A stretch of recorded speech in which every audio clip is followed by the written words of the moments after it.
اور بعد میں حضرت عثمان غنی، حضرت علی کے دور میں صحابہ اکرام کی یہ روایات موجود ہیں کہ اللہ کریم حضرت عمر کی قبر مبارک کو نور سے بھر دے، جنہوں نے راتوں کو، مسجدوں کو رمضان کی راتوں میں روشن اور آباد کر دیا تھا. ٹھیک ہے نا.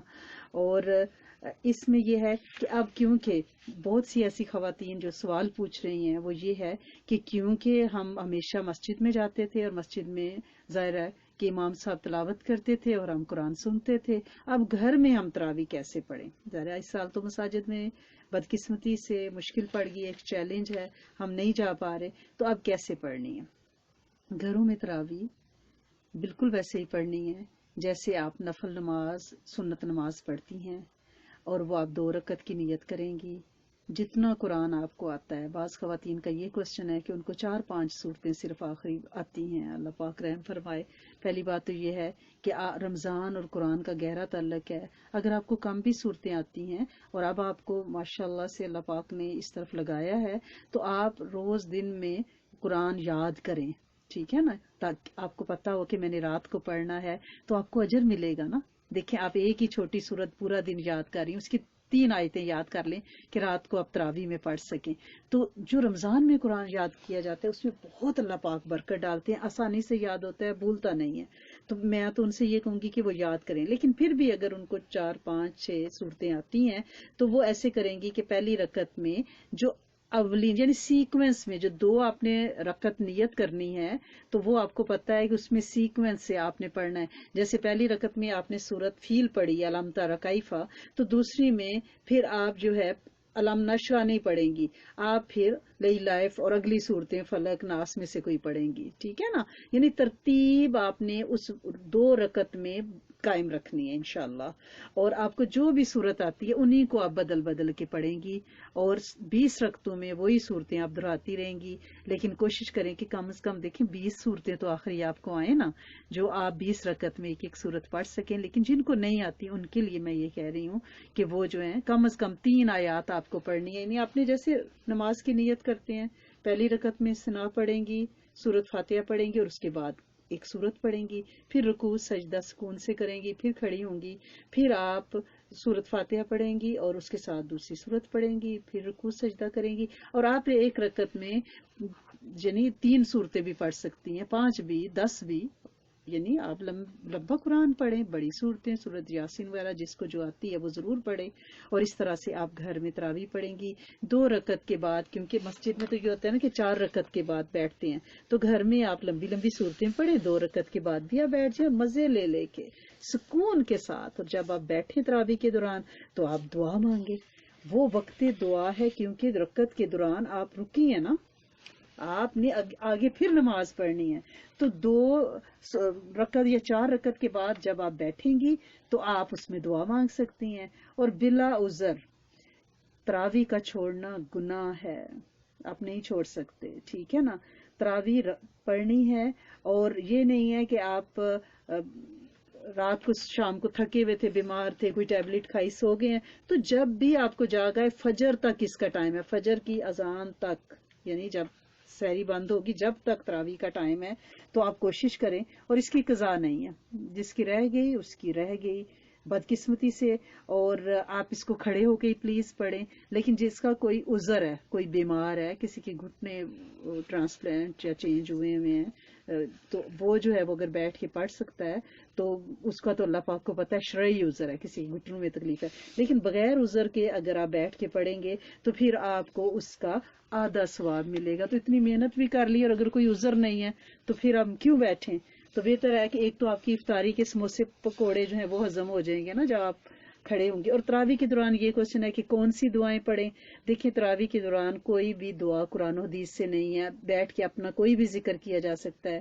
لیکن جو درویشوں نے، اللہ والوں نے جو اعمال بتائیں اگر وہ کر لیں تو انشاءاللہ وہ اس وقت کا صحیح استعمال ہو جائے گا، آپ اسے یوٹیلائز کر لیں گی، جو کہ قبولیت کا وقت ہے اور نسلوں کے لیے آپ انشاءاللہ منوا لیں گی.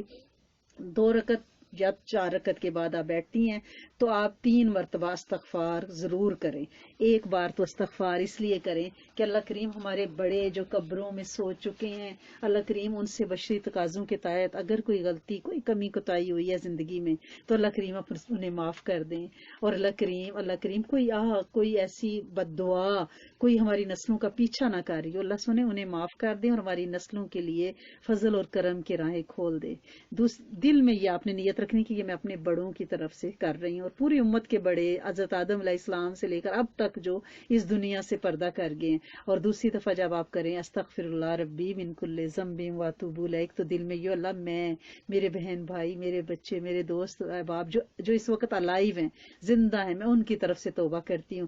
تیسری دفعہ توبہ آپ قیامت تک کی اپنی نسل کے لیے توبہ کریں کہ اللہ کریم میں ان کے ابھی وہ گناہ جو انہوں نے کیے نہیں ہیں، اللہ سنے میں ابھی سے ان کی ضمانت قبل از گرفتاری بیل بیفور اریسٹ کرا رہی ہوں. اللہ سونے انہیں حق کی راہوں پہ، دین کی راہوں پہ، ہدایت پہ رکھنا اور اللہ کریم انہیں گناہوں سے بچانا. میں ان کی طرف سے پیشگی توبہ کر کے جا رہی ہوں.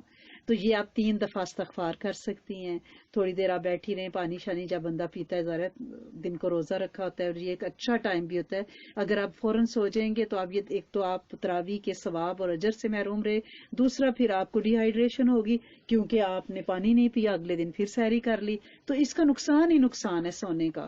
اور صبح اٹھیں گے تو پیٹ اسی طرح بھرا ہوگا، آپ سحری نہیں کر سکیں گے. اس طرح آپ کے کھانا ہضم ہوتا ہے، آپ پانی پیتے ہیں، آپ ذکر کرتے ہیں، آپ 40 سجدے ایکسٹرا کرتے ہیں تو آپ تو کھٹ جاتے ہیں، پا جاتے ہیں.